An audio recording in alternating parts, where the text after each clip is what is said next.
आपली संस्कृती, आपले संस्कार सदा राहू दे आपल्या सोबत. भारताच्या महान ग्रंथांचे आणि काव्यांचे संपूर्ण संकलन. सबस्क्राईब करा तिलक. आम्ही स्वतः जाऊ. आमच्या जाण्याची व्यवस्था केली जावी. क्षमा कर दादा. आम्ही असताना तुला स्वतः जाण्याची काय आवश्यकता आहे? आपल्या लक्ष्मणावर विश्वास ठेव. नाही लक्ष्मण, माझा असा विचार अजिबात नव्हता.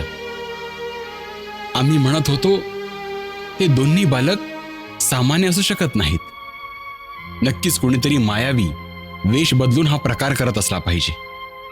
असं असेल तर स्वतः काळ जरी त्या दोन बालकांच्या रूपात आला असेल तरी माझ्या हातून तो वाचणार नाही. जर आम्हाला शिक्षा देण्याची एवढीच इच्छा आहे तर मग आपल्या मनाच्या इच्छा पूर्ण करा, अन्यथा आरामात परत जा तुम्ही. आमचं तुमच्याकडे काही काम नाहीये. आम्हाला तर केवळ महाराज रामांशी बोलायचं आहे. तुम्ही आमचा वेळ वाया घालवू नका. माझ्या रागाला घाबरा मुलांनो. मी तोच लक्ष्मण आहे ज्याने मेघनादाला मारलं होतं. आधी तुमच्यात फक्त क्रोधच होता, आता अहंकारही आला आहे. हे दोन्हीही अवगुण तुमच्या पराभवाची चिन्ह आहेत. तुम्ही तर खूपच चतुर आणि वाचाळ आहात. थांबा, आधी मी तुमच्या जिभात छाटतो.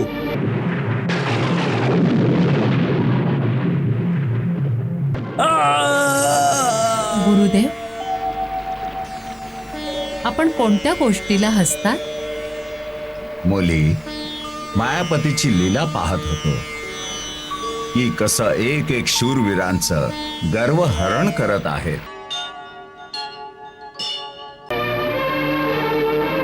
काय? दोन बालकांनी? होय महाराज. दूतांचं म्हणणं आहे की दोन तेजस्वी बालक जे ऋषिकुमारांसारखे आहेत त्यांनी घोडा पकडून ठेवला आहे आणि म्हणत आहेत की आम्ही महाराज रामांचं आव्हान स्वीकारलं आहे. त्यांना सांगा आमच्याशी युद्ध करण्यास या. सेनापती मूर्छित झाल्यानंतर शत्रुघ्न स्वतः युद्ध करण्यास गेला आणि वाईट तऱ्हेने जखमी झाला. मोठ्या आश्चर्याची गोष्ट आहे. हे दोन बालक कोण असतील जे शत्रुघ्नासारख्या धनुर्धराला हरवू शकतात?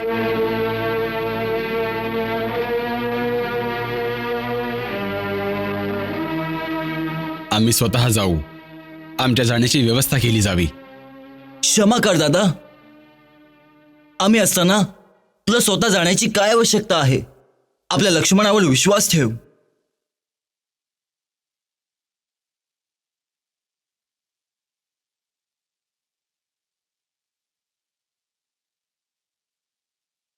ठीक आहे. भरत, होय महाराज. लक्ष्मणासोबत जाणाऱ्या सैन्यात चांगले चांगले योद्धा पाठवले जावेत. महाराज, दोन बालकांसोबत युद्ध करण्यासाठी लक्ष्मण सैन्य घेऊन जाणार? आपल्या या दासाचा अपमान नको करूस. नाही लक्ष्मण, माझा असा विचार अजिबात नव्हता. आम्ही म्हणत होतो ते दोन्ही बालक सामान्य असू शकत नाहीत. नक्कीच कोणीतरी मायावी वेश बदलून हा प्रकार करत असला पाहिजे. असं असेल तर स्वतः काळ जरी त्या दोन बालकांच्या रूपात आला असेल तरी माझ्या हातून तो वाचणार नाही. मला प्रस्थान करण्याची आज्ञा दे.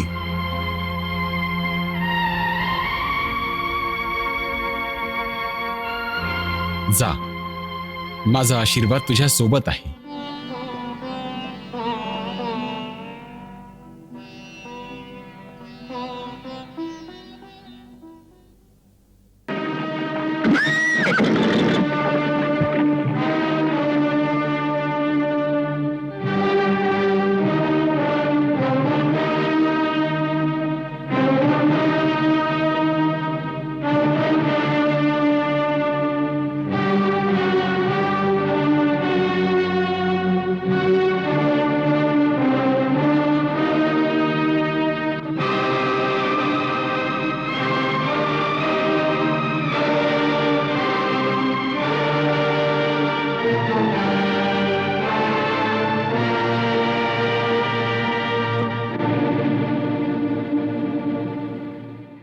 घोड्याला ज्या दोन मुनिकुमारांनी पकडला आहे त्यांना आमच्या समोर उपस्थित करा. कुठे आहेत ते? श्रीमान, तुम्हाला आम्ही दोघं मुनिकुमारांसारखे नाही दिसत का? तुम्ही तर खूपच लहान आहात. असा दुस्साहस कसं काय करू शकता? तुम्हाला हे कोणी सांगितलं की जे लहान असतात ते दुस्साहस नाही करू शकत? मिन्सू तर किती छोटा असतो, पण आपल्या विषाने तो उंटाला देखील मारू शकतो. छोटासा अंकुश मदमत्त हत्तीला देखील शांत करू शकतो. आणि छोटासा मंत्र भगवंताला वश करतो. खूप वायफाय बडबड करत आहात. मी जे विचारलं आहे त्याचं उत्तर द्या. आधी तुम्ही आमच्या प्रश्नांचं उत्तर द्या. काय तुम्ही अयोध्येचे महाराज राम आहात? नाही, मी त्यांचा लहान भाऊ लक्ष्मण आहे. दादा, मग तर धोका झाला. तुमचे महाराज राम आमच्या समोर यायला घाबरतात का? काय बरळतो आहेस? क्रोध करू नका श्रीमान. क्रोधाने ज्ञानाचा नाश होतो आणि ज्ञानाचा नाश झाल्यानं बुद्धी भटकते आणि बुद्धी भटकल्यानं मनुष्याचे पतन होते. मी इथं ऋषी मुनींचं प्रवचन ऐकायला आलो नाहीये. मुनींकडे आलात तर उपदेशच मिळेल आणि त्यामुळे तुमचं हित देखील होईल. माझ्या हिताची चिंता करू नका.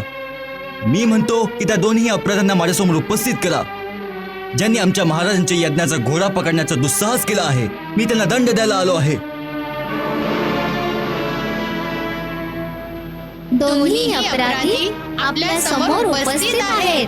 तुम्ही शिक्षा निर्धारित करा.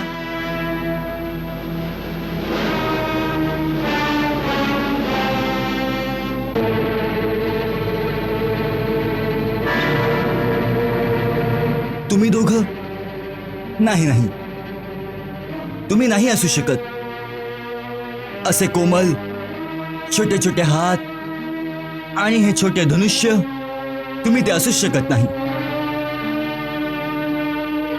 आणि जरी ते तुम्ही असलात तरी अशा सुकोमल बालकांना शिक्षा देण्याची इच्छा नाही होणार. या, आमचा घोडा मला परत द्या आणि जाऊन लहान मुलांसोबत खेळा.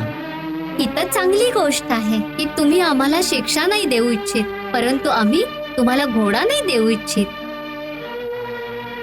घोडा हवा असेल तर जाऊन महाराज रामांना सांगा की घोड्याच्या मस्तकावर लिहिलेलं त्यांचं आव्हान आम्ही स्वीकारलं आहे. आमच्या बरोबर स्वतः येऊन युद्ध करा. वारंवार लहान भावांना पाठवून आमचा वेळ वाया घालवू नका. असं दिसतंय की तुम्ही दयेच्या पात्रतेतच नाही आहात. मी तर तुमच्या अवस्थेवर दया दाखवून तुमच्या अपराधांना माफ करत होतो. तुम्ही अपराधांना क्षमा करत होतात. हे तर न्यायाच्या विरुद्ध आहे. अपराधाला शिक्षा तर मिळालीच पाहिजे. तुमच्या अयोध्येत तर निर्दोषांना देखील शिक्षा देण्याची रीत आहे. अयोध्येत कुठल्याही निर्दोष व्यक्तीला शिक्षा नाही दिली जात. अच्छा, मग महाराणी सीतेचा काय दोष होता ज्यांना इतकी महान शिक्षा दिली गेली? तेव्हा तुमच्या हृदयात काहीच दयामाया नव्हती. मग आज कुठून आली ती दया?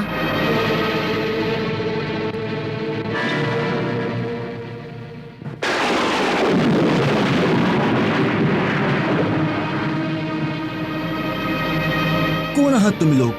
तेच अपराधी ज्यांनी अयोध्यापतींच्या यज्ञाचा घोडा पकडण्याचं दुस्साहस केलं आहे. जर आम्हाला शिक्षा देण्याची एवढीच इच्छा आहे तर मग आपल्या मनाच्या इच्छा पूर्ण करा, अन्यथा आरामात परत जा तुम्ही. आमचं तुमच्याकडे काही काम नाहीये. आम्हाला तर केवळ महाराज रामांशी बोलायचं आहे. तुम्ही आमचा वेळ वाया घालवू नका. मूर्ख बालका, तुला माहित नाही की तू कोणाचा अपमान करत आहेस. मी तुम्हा दोघांना एका क्षणात भस्म करू शकतो. उशीर नका करू, नाहीतर हा राग थंड होऊन जाईल. मग काही नाही होणार तुमच्याच्याने. माझ्या रागाला घाबरा मुलांनो. मी तोच लक्ष्मण आहे ज्याने मेघनादाला मारलं होतं. आधी तुमच्यात फक्त क्रोधच होता, आता अहंकारही आला आहे. हे दोन्हीही अवगुण तुमच्या पराभवाची चिन्ह आहेत. तुम्ही तर खूपच चतुर आणि वाचाळ आहात. थांबा, आधी मी तुमच्या जिभात छाटतो.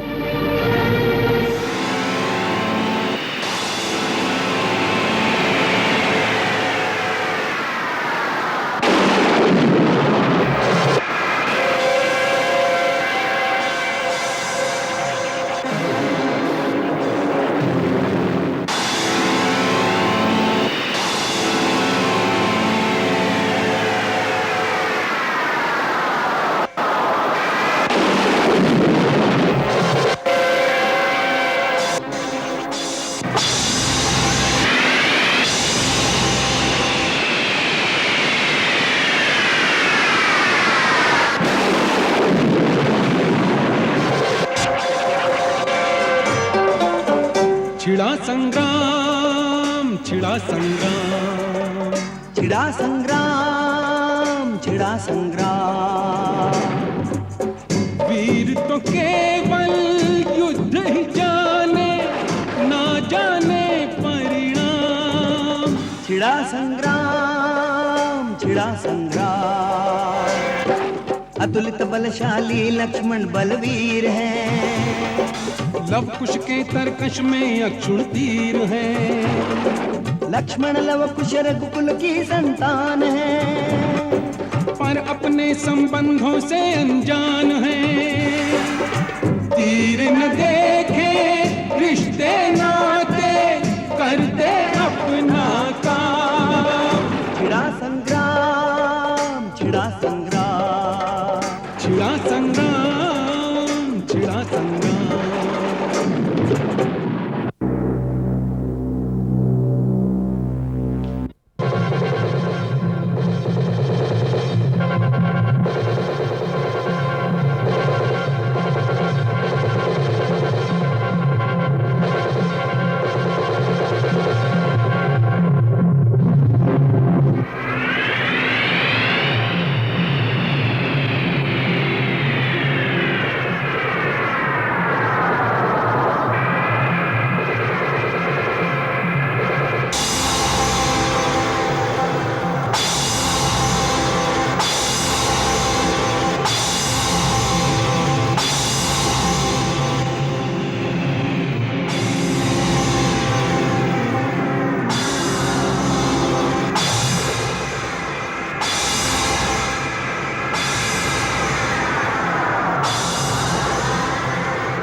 काय?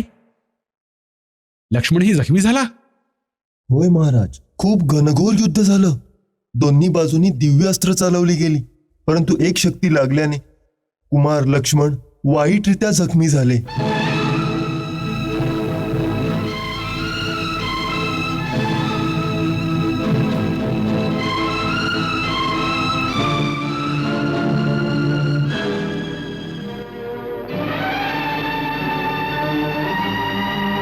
प्रभू,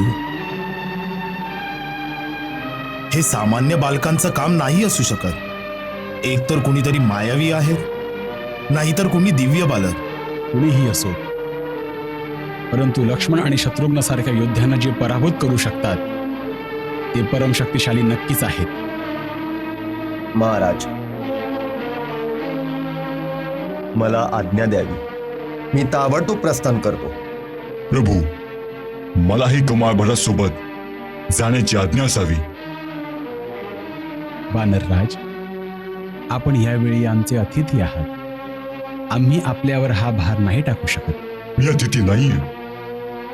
मी प्रभूंचा मित्र आहे. संकट समयी मित्राचा धर्म आहे की मित्राची मदत करावी. म्हणून मला कृपा करून जाण्याची आज्ञा द्यावी. प्रभू, सेवेची ही संधी मलाही देण्यात यावी. मला असं वाटत आहे की या सगळ्यामध्ये अवश्य काहीतरी गूढ रहस्य आहे.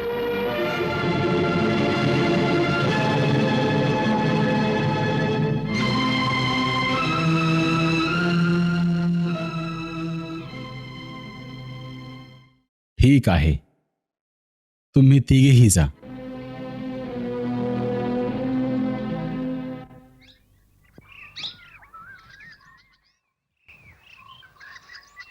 सूर्योदयाची वेळ झाली आहे. मला माताजींसाठी कमळ पुष्प आणायला जायचं आहे. मग जा दादा, चिंता नको करूस, मी इथे थांबतो. जर महाराज राम आले तर मी तुझ्यासाठी त्यांना थांबवून ठेवीन. जोपर्यंत तू येत नाहीस मी त्यांच्याशी युद्ध करत राहीन. अच्छा, पण हरू नकोस हं? दादा, गुरुदेवांनी सांगितलं होतं ना की आता आपल्याला जगात कुणीच हरवू नाही शकणार म्हणून. जर गुरुदेवांचा आशीर्वाद सोबत आहे तर मग मी कसा हारेन? चांगली गोष्ट आहे. कदापि मी तर कुणी यायच्या आतच येऊन जाईन. दादा, माताजींना हे सर्व सांगू नकोस, त्या चिंता करतील. मग पूजेत मन नाही लागणार. आणि जर पूजेत मन नाही लागलं तर आपल्या पिताश्रींचं दर्शन होण्यास आणखी विलंब होईल. बरोबर बोललास तू. अच्छा, मी आता निघतो.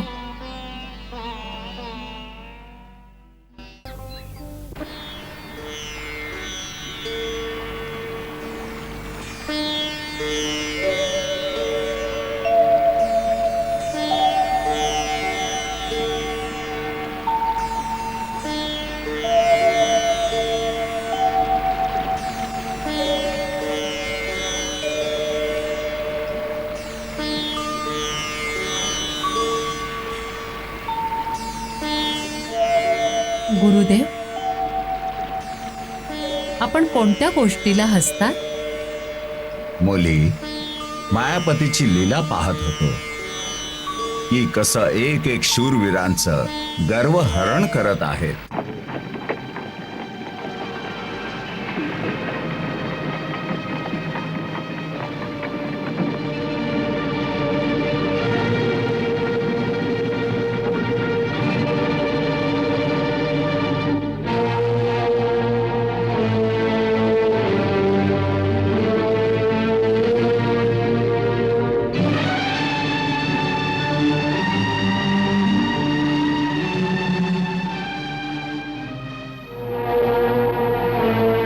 सुंदर मुला, तू यज्ञाचा घोडा पकडला आहेस? होय.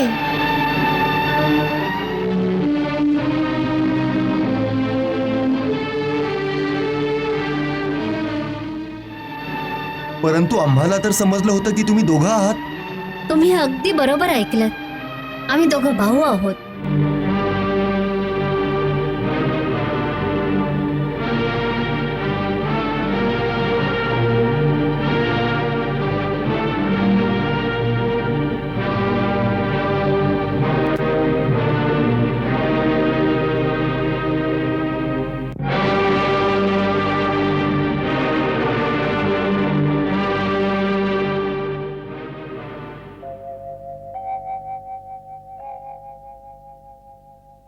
हनुमत चकित प्रसन्न चित लखिए है रूप अनूप,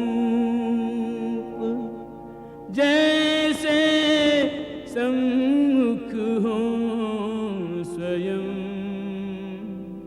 रघुवर बाल स्वरूप।